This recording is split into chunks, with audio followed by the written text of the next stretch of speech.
नमस्कार दोस्तों, मेरा नाम कुमार है और मैं आज आपके लिए लेके आया हूँ इंश्योरेंस अवेयरनेस का लेक्चर नंबर 1। दोस्तों, हम इंश्योरेंस अवेयरनेस जो है आईबीपीएस द्वारा जो एग्ज़ाम्स कंडक्ट किए जा रहे हैं, ये एकदम नया है जो इससे क्वेश्चन पूछे जा रहे हैं। अभी हाल ही में NIACL के मेंस के एग्ज़ाम में जो कि असिस्टेंट के लिए हुआ था, उसके अंदर इंश्योरेंस अवेयरनेस के क्वेश्चंस पूछे गए। मेरा मानना ये है कि इसके क्वेश्चंस बहुत इजी आते हैं और बहुत ही कंसेप्चुअल होते हैं और बहुत ही इजी होते हैं कंपेयर टू बैंकिंग। अगर आप इंश्योरेंस को समझेंगे तो वो बहुत ज़्यादा इजी है। आप इसमें आसानी से मार्क्स स्कोर कर सकते हैं क्योंकि ये नया टॉपिक है, तो इस पर आपको मटेरियल ज़्यादा मिलेगा नहीं, या मिलेगा भी तो शायद आपको समझ में इतने आसानी से ना आए। पर हाल मैं आपको ये विश्वास दिलाता हूँ कि अगर आप ये 25 लेक्चर जो कि आधे घंटे के मैं बनाऊंगा, अगर आपने ये करे 12.5 घंटे दिए तो आपका इसका कोई क्वेश्चन गलत नहीं होगा। तो दोस्तों, इसी के साथ मैं फिर अब लेक्चर को स्टार्ट करता हूँ। आज मैं इसका जो बेसिक्स है वो लूँगा, हिस्ट्री लूँगा, हम थ्योरी भी पढ़ेंगे, हम उसके बाद उसके क्वेश्चंस भी करेंगे जो MCQs होंगे, जो आ सकते हैं एग्ज़ाम में, पूरे आने के चांसेस हैं। पर दोस्तों, मैं जो बोल रहा हूँ वो भी बहुत ज़्यादा इंपॉर्टेंट है। मैं सिर्फ सिलेक्टिवली ही बोल रहा हूँ जो एग्ज़ाम में आने के पूरे चांसेस रहेंगे। आपको हो सकता है इंश्योरेंस अवेयरनेस की इस तरह की वीडियो कम मिले, तो आप ध्यान रखें कि इसको ज़्यादा से ज़्यादा शेयर करें ताकि ये आपके सहपाठियों तक पहुंच सके, इससे वो भी बेनिफिट ले सकें। दोस्तों, अगर आपको ये वीडियो पसंद आए तो आप YouTube पे इसको लाइक करें और कमेंट करें। हमारे चैनल का नाम है गवर्नमेंट सर्विस एस्पिरेशंस। अगर आप लाइक करते हैं, कमेंट करते हैं तो मुझे खुशी होती है, क्योंकि मुझे ऐसा लगता है कि मैं जितनी मेहनत कर रहा हूँ आपको उससे फ़ायदा पहुँच रहा है, ये मुझे पता चलता रहता है। तो आप इसको YouTube पे ज़रूर लाइक करें और कमेंट करें और शेयर करें और चैनल को सब्सक्राइब करें अगर अभी तक आपने नहीं किया है तो। दोस्तों, चलिए अब हम स्टार्ट करते हैं। देखिए, सबसे पहले क्या लिखा हुआ है, हाउ इंश्योरेंस इवॉल्व्ड। इंश्योरेंस सबसे पहले कैसे आया, इंश्योरेंस क्या होता है, ये सब हम लेंगे बाद में। इससे पहले एक बार हिस्ट्री जानते हैं क्या होता है। देखिए, लाइफ क्या है, एक अनसर्टेन है, और जो बिजनेस है वो भी अनसर्टेन है, ठीक है। तो people and businesses have risks, मतलब इनको जो है they are prone to certain kinds of risks. तो उनके लिए कुछ क्या करना पड़ेगा, इन रिस्क के लिए उनको कुछ अपने आप को तैयार करना पड़ेगा, तभी वो इस रिस्क को झेल सकते हैं। जैसे कि अगर मैं बात करूं, मैं आपके सामने एक छोटा सा केस लेता हूं, ठीक है। आप समझिएगा, आपको इंश्योरेंस भी अपने आप समझ में आएगा। देखिए, एक बार क्या होता है, एक सतीश नाम का आदमी था। वो क्या करता है, वो अपने ऑफिस से घर वापस जा रहा था शाम के टाइम पे, तो बाइक पे था। उसके सामने से एक ओवर स्पीडिंग ट्रक आया, उसका एक्सीडेंट हो गया और उसकी ऑन स्पॉट डेथ हो गई। तो दोस्तों, सतीश जो था वो अकेला अर्निंग मेंबर था अपनी पूरी फैमिली में। तो अब उसने फॉर्चुनेटली क्या किया हुआ था, एक लाइफ इंश्योरेंस पॉलिसी ले रखी थी, जिससे कि क्या हुआ, उसका घर जो उसका स्टैंडर्ड ऑफ लिविंग था, लाइफ इंश्योरेंस पॉलिसी के कारण वो स्टैंडर्ड ऑफ लिविंग उसकी फैमिली के लिए मेंटेन हुआ। अब जो उसकी बाइक थी वो भी लोन पे थी, तो बैंक वाले अप्रोच करेंगे ना, उनका लोन रिपे कौन करेगा। तो इसमें क्या हुआ कि जो बैंक का लोन था, लोन जो रिकवरी के लिए आए, उनको ये पता था कि जो गाड़ी का है वो इंश्योरेंस हो रखा है, मोटर बाइक का इंश्योरेंस हो रखा है। तो इंश्योरेंस कंपनी ने जो भी बाइक में डैमेज हुए वो उसने इंश्योरेंस कंपनी ने पे कर दिए। तो एक तरह से आप देखेंगे कि सतीश ने भले ही उसकी जान चली गई, पर उसने अपनी फैमिली को या अपने आप को फुल्ली प्रोटेक्टेड रखा था against any kind of risk, कि अगर ये रिस्क आएगा तो क्या होगा। इसी तरह हो सकता है उसने होम लोन लिया हो, तो होम लोन को भी उसने कुछ पॉलिसी लेके कवर कर रखा हो, ताकि in the event of death जो इंश्योरेंस कंपनी है उसके लोन को क्लोज कर दे, उसके लोन का अमाउंट को पूरी तरह से चुकता कर दे इन केस ऑफ डेथ, या कोई बड़ी बीमारी हो जाए उसको जिसके कारण वो काम ना कर सके। तो जितने ज़्यादा रिस्क होता है, जितना ज़्यादा इंश्योरेंस कंपनी के लिए रिस्क होता है, उतना ही ज़्यादा जो आपका प्रीमियम बढ़ता है। अब प्रीमियम क्या आता है वो भी हम आगे जानेंगे। प्रीमियम आप सभी वैसे जानते हैं क्या होता है, तब भी मैं आपको टेक्निकल टर्म बताऊंगा क्या होती है, टेक्निकल डेफिनेशन बताऊंगा जो एग्ज़ाम में आती है। दोस्तों मैंने अभी आपको बोला रिस्क, और आपको भी मैंने बोला था रिस्क जितना ज़्यादा प्रीमियम उतना ज़्यादा। अच्छा अब आप ही एक बात बताइए, अगर एक सपोज मान लीजिए एक रूम है, उस रूम के अंदर आप रहने का काम कर रहे हैं, आप रह रहे हैं, सिर्फ एज ए रेसिडेंशियल प्रॉपर्टी आप उसको यूज़ कर रहे हैं, तो उसका प्रीमियम जो है उस बिल्डिंग को, उस रूम को इंश्योरेंस करने का, जो रूम की बात कर रहा हूँ मैं, फिजिकल जो एसेट आपका रूम है ना, तो अगर मैं रूम का इंश्योरेंस करूँगा तो उसके अंदर क्या एक्टिविटी चल रही है, उसके अंदर आप रहने का काम कर रहे हैं, तो उसका रिस्क क्या है, कम होगा। क्या आप रहने के टाइम में आप क्या यूज़ करेंगे, गैस यूज़ करेंगे कुछ टाइम, सुबह शाम और रात में, उसके अलावा तो ज़्यादातर उसमें कुछ नहीं है, इलेक्ट्रिसिटी रहेगी और कुछ भी नहीं है। पर अगर मैं उसी रूम में, आप याद रखिएगा, ध्यान रखिएगा, उसी रूम में अगर मैं क्रैकर मैन्युफैक्चरिंग यूनिट चालू कर दूं, या फिर मैं उसी रूम में एक केमिकल मैन्युफैक्चरिंग यूनिट चालू कर दूं, तो आप देखेंगे कि उसमें आग लगने का खतरा ज़्यादा है। अगर हम उसी प्रॉपर्टी को, रूम को घर की तरह यूज़ कर रहे हैं, तो फिर हमारे को क्या है, जो इंश्योरेंस कंपनी को रिस्क कम लगेगा ना, क्योंकि वहाँ पे तो रहने का काम चल रहा है, मतलब वहाँ पे आग लगने का खतरा मान लो कम है। पर वहीं अगर क्रैकर मैन्युफैक्चरिंग हो, या फिर आपका केमिकल मैन्युफैक्चरिंग हो, या प्लास्टिक मैन्युफैक्चरिंग हो, जहाँ पे आग लगने का खतरा ज़्यादा है ना, ध्यान रखिएगा रूम सेम ही है, तो आप जो इंश्योरेंस करते हैं वो रूम का नहीं कर रहे हैं। रूम का किस बेसिस पे कर रहे हैं, रूम का किस बेसिस पे कर रहे हैं कि उसमें एक्टिविटी क्या चल रही है, ठीक है। तो रहने के काम में प्रीमियम अगर आप देखेंगे तो कम आएगा, और अगर क्रैकर मैन्युफैक्चरिंग यूनिट है, केमिकल मैन्युफैक्चरिंग करेंगे तो रिस्क ज़्यादा है, तो फिर प्रीमियम भी ज़्यादा है, ठीक है। ये मैंने आपको थोड़ा सा ओवरव्यू दिया है, अभी हम बहुत डिटेल में इसको पढ़ेंगे ताकि आपका कॉन्सेप्ट क्लियर हो जाए। आप इंश्योरेंस होता क्या है मैंने बस आपको थोड़ा सा ही बताया। तो it is for uncertain events, याद रखिए इंश्योरेंस हमेशा अनसर्टेन इवेंट्स के लिए होता है, सर्टेन इवेंट्स के लिए इंश्योरेंस नहीं होता। हमें पता है कि ये चीज़ होने ही वाली है तो उसका इंश्योरेंस हम नहीं करते हैं। हमें ये पता है कि हो सकती है, यानी अनसर्टेन है, हो भी सकती है नहीं भी हो सकती है, तब अपन उसका इंश्योरेंस कर सकते हैं। पर अगर हमें ये पता है कि ये तो होना ही है, तो फिर हम उसका इंश्योरेंस थोड़ी ना करेंगे। क्यों? क्योंकि ये तो पता है कि ये तो बर्बाद होना ही है, तो हम उसका इंश्योरेंस क्यों करेंगे? Insurance is what? It is something which is done for some unexpected और अनसर्टेन इवेंट, ठीक है। तो पहला ऑप्शन यही है, लाइफ, पहला आपका जो पॉइंट है यही है, life is uncertain and so business भी जो है वो भी अनसर्टेन होते हैं। तो क्या करते हैं, सपोज मान लीजिए अगर एक बड़ा आदमी है, उसने एक आदमी ने अपना एक फैक्ट्री चालू किया 5 करोड़ लोन लेके। अब दोस्तों उसका काम चल रहा है, सब कुछ ठीक है, पर अगर मान लो उधर आग लग गई, उसकी सारी फैक्ट्री जल के बर्बाद हो गई। अब उसने तो पैसा कैसे किया था, लोन लेके लिया था, और वो लोन की रिपेमेंट भी कैसे करेगा? अगर उसकी एक्टिविटी चलती रहेगी, वो अपना माल बेचेगा, प्रॉफिट कमाएगा, तो उससे वो अपना रिपेमेंट करेगा। पर जब फैक्ट्री ही नहीं बची तो फिर वो कैसे बैंक का लोन जो है वो क्लियर करेगा, ये किस तरह से करेगा? कि उसके पास तो पैसा नहीं है, अगर पैसा होता तो वो लोन ही नहीं लेता। तो इसी केस में इंश्योरेंस होता है, इसी केस में इंश्योरेंस जो है उसकी हेल्प के लिए आता है। अगर उसने उसी एसेट्स को, उसका जो भी फैक्ट्री, बिल्डिंग, ये सब कुछ उसने इंश्योरेंस कर रखा है, और मान लो आग लग गई, तो क्या होगा, इंश्योरेंस कंपनी उसको कंपनसेट कर देगी, ताकि वो अपनी एक्टिविटी जो है उसकी चलती रहे और उसमें कोई मतलब डिस्टरबेंस ना आए। इसलिए क्या है, इसीलिए हम लोग कहते हैं बैंकिंग और इंश्योरेंस इकोनॉमी में साथ साथ चलनी चाहिए।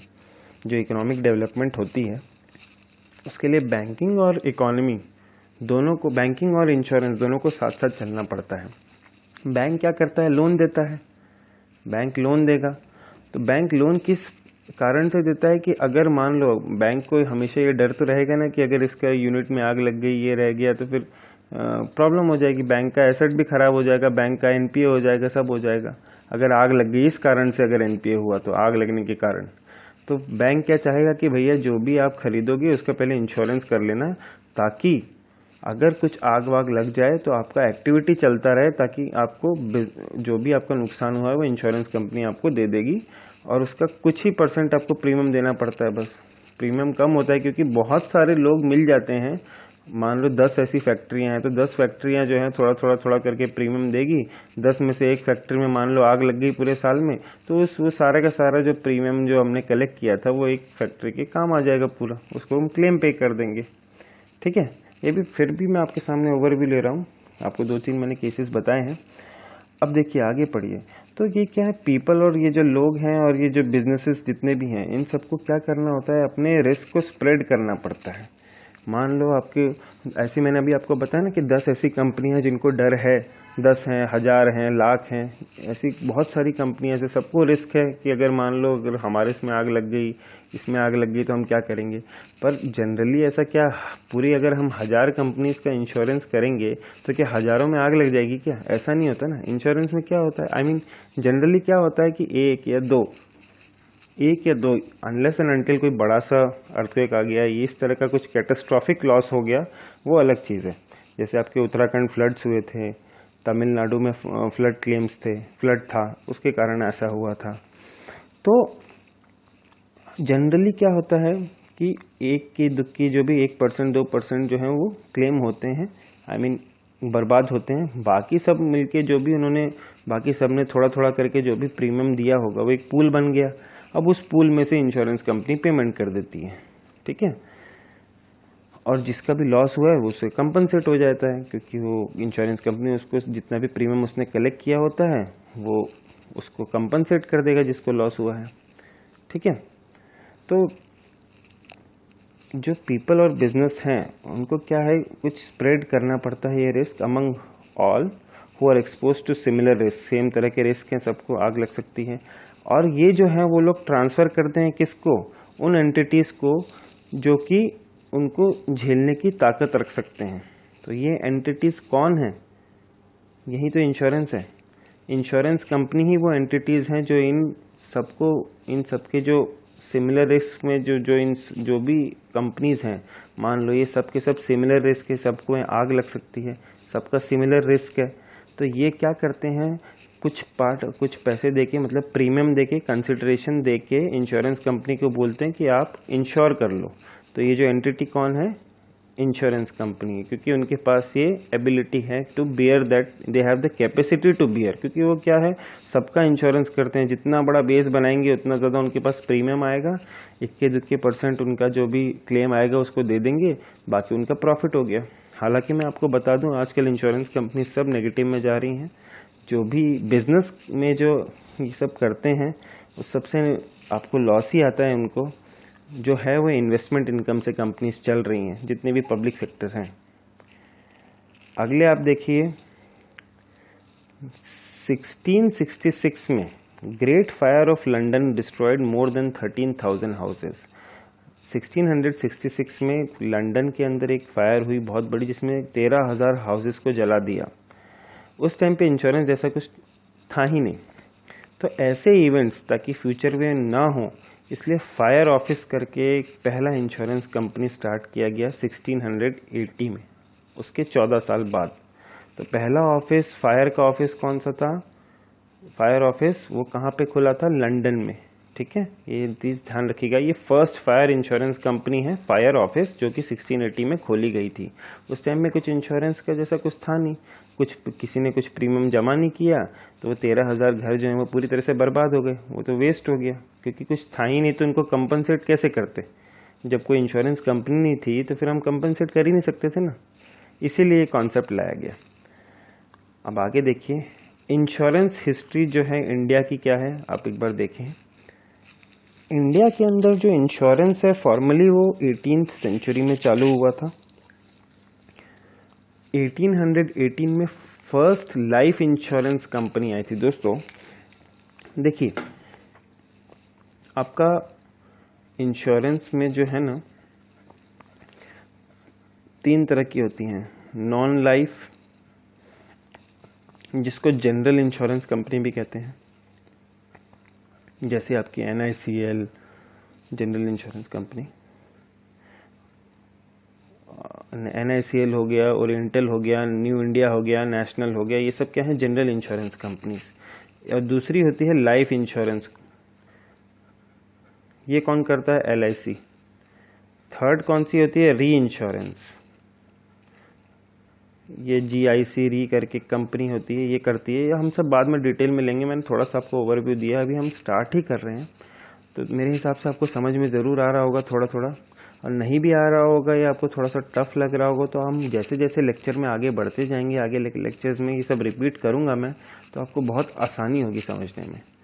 वैसे मुझे नहीं लगता कि मैं जिस तरह से बताया है आपको शायद कुछ प्रॉब्लम हो, फिर भी हम इस चीज़ को आगे ध्यान रखेंगे कि आपको ये रिपीट हो जाए आपका बाद में, ठीक है। तो देखिए, इंडिया के अंदर 1818 में पहली लाइफ इंश्योरेंस कंपनी खोली गई जिसका नाम था ओरिएंटल लाइफ इंश्योरेंस कंपनी। तो ये याद रखिएगा ये फैक्ट कि पहली लाइफ इंश्योरेंस कंपनी कौन सी थी? ओरिएंटल लाइफ इंश्योरेंस कंपनी, जो कि 1818 में खोली गई थी। दूसरा क्वेश्चन आता है आपका कि पहली नॉन लाइफ इंश्योरेंस कंपनी यानी पहली जनरल इंश्योरेंस कंपनी कौन सी थी? ट्राइटन इंश्योरेंस कंपनी लिमिटेड, ये 1850 में खोली गई थी। ये भी ध्यान रखिएगा, ये भी एग्जाम के लिए इम्पोर्टेंट है।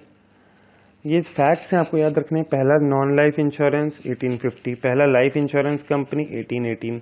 दोनों के नाम याद रखिए, ओरिएंटल लाइफ इंश्योरेंस और ट्राइटन इंश्योरेंस कंपनी, ठीक है। नॉन लाइफ मतलब जनरल इंश्योरेंस और लाइफ इंश्योरेंस मतलब लाइफ इंश्योरेंस है, ठीक है। तो नॉन लाइफ और जनरल इंश्योरेंस बात एक ही है, ठीक है। चलिए हम आगे बढ़ते हैं अब।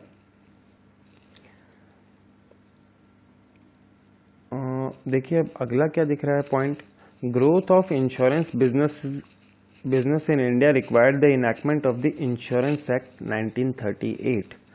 जैसे कि दोस्तों आप जानते हैं बैंकिंग रेगुलेशन एक्ट कब आया था? 1949 में। इसी तरह जो भी इंश्योरेंस का जो भी गवर्नेंस टाइप का है, जो भी इंश्योरेंस जो जिसको बेसिक लेके चलता है, वो क्या होता है? Insurance act 1938।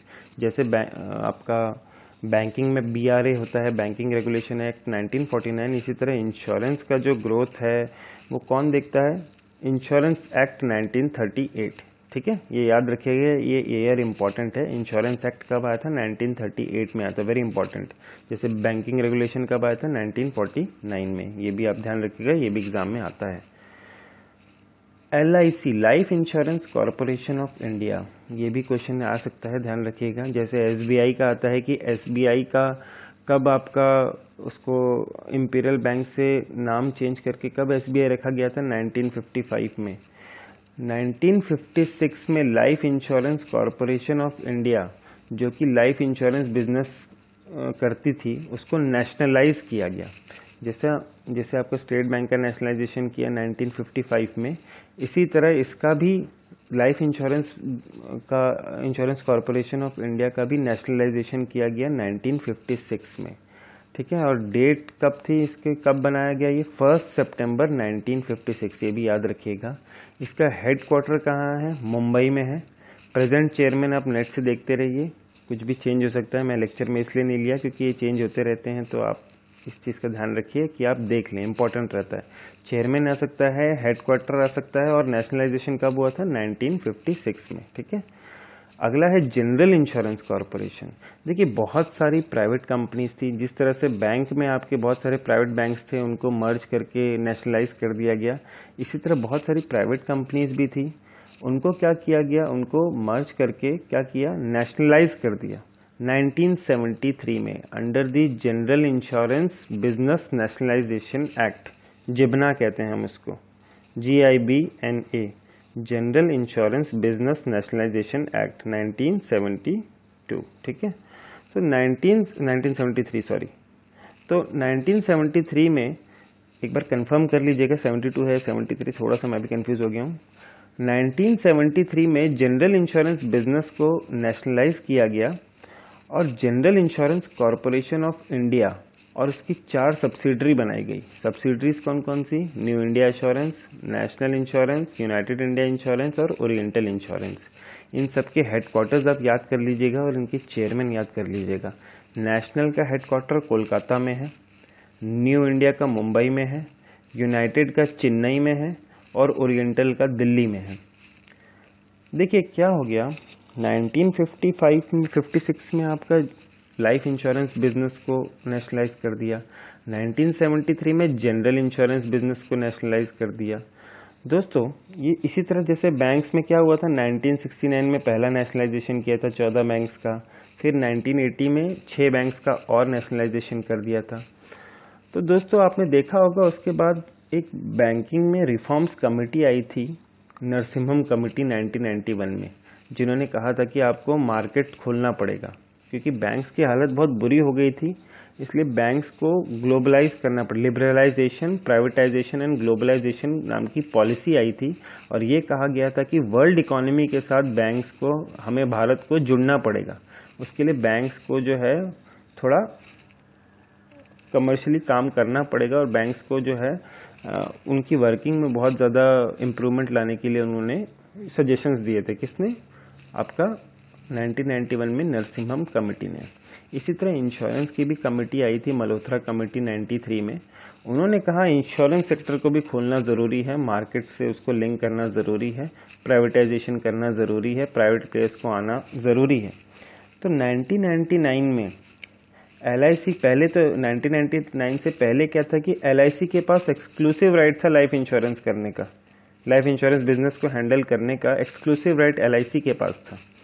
पर 1999 के बाद IRDA आया, इंश्योरेंस रेगुलेटरी डेवलपमेंट अथॉरिटी आया, और साथ में ये वो किस लिए आया IRDA? फॉर क्या, आप जैसे आपका RBI क्या करता है, it is the regulator of banks, regulator है बैंकिंग सेक्टर का। इसी तरह इंश्योरेंस सेक्टर का रेगुलेटर कौन है? IRDA, insurance regulatory development authority. तो उसने क्या किया, 1999 में रेलेवेंट लॉज जो भी थे कि लाइफ इंश्योरेंस LIC कर सकती है, उसको अमेंड कर दिया गया और लाइफ इंश्योरेंस सेक्टर को प्राइवेट प्लेयर्स के लिए भी खोल दिया गया, ताकि क्यों, कस्टमर बेनिफिट हो सके और आपका कंपटीशन आए, प्रोडक्ट्स और अच्छे हो सके। अल्टीमेटली कंज्यूमर को फ़ायदा पड़ा इसका। कंपटीशन जब भी आता है कंज्यूमर को हमेशा फ़ायदा पड़ता है। दोस्तों चलिए हम आगे बढ़ते हैं।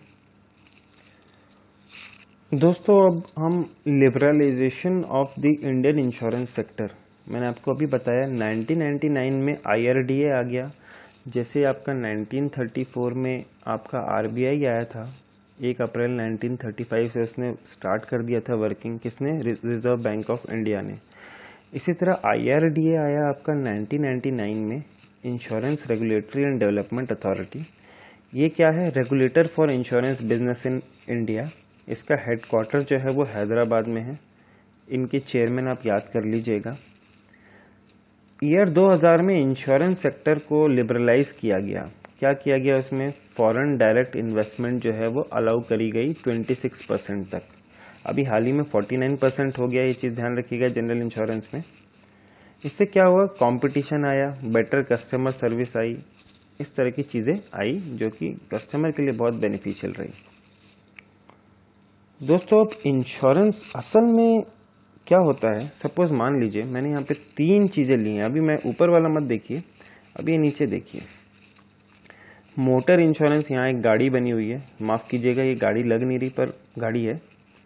यहाँ पे मैंने एक आदमी को बनाया है जो इंश्योरेंस पॉलिसी खरीद रहा है और ये जो बेच रहा है, ये है इंश्योरेंस एजेंट है ये आदमी, और ये जो है कस्टमर है।